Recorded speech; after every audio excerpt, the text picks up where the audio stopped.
महाराष्ट्रातील व देशातील कांदा उत्पादकांना आज विशेष आनंदाची गोष्ट सांगण्यात आम्हाला मोठा उत्साह निर्माण झालेला आहे।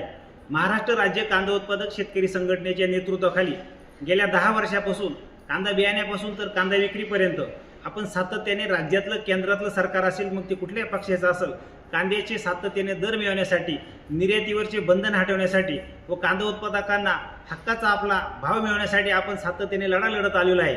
पण आज एक ऐतिहासिक आणि क्रांतिकारी घोषणा नाशिक जिल्ह्यातील सिन्नर येथून आपण पत्रकार परिषद घेऊन केलेली आहे।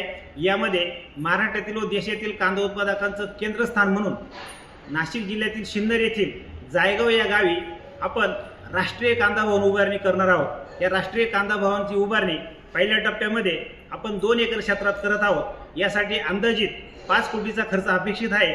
महाराष्ट्रातील व देशातील कांदा उत्पादक शेतकऱ्यांच्या देणगीतून हा प्रकल्प उभा राहणार आहे। या राष्ट्रीय कांदा भवनामधून कांद्याच्या बियाण्याच्या संशोधनापासून तर कांद्याची परदेशातील निर्यात या सर्व घडामोडीची जी काही नियंत्रण आहे हे राष्ट्रीय कांदा भवनमधून नियंत्रित केलं जाणार आहे। मग देशातील सरकार असेल, राज्यातील सरकार असेल, शेतकऱ्यांच्या हिताचे निर्णय कसे घेऊ यासाठी आपण शेतकऱ्यांच्या माध्यमातून एक दबाव गट मोठा निर्माणीतून होणार आहे आणि कांद्याचे शास्त्रज्ञ असतील, कांद्याचे तज्ज्ञ असतील, कांद्याचे बाजारभाव अभ्यासक असतील आणि कांद्याचे उत्पादक शेतकरी असतील, या सर्वांचा आपण एकत्रितरित्या एक काम करून पुढील काळामध्ये सातत्याने उत्पादन खर्चापेक्षा अधिकचा दर या राष्ट्रीय कांदा भवनमधून आपण मिळवणार आहोत।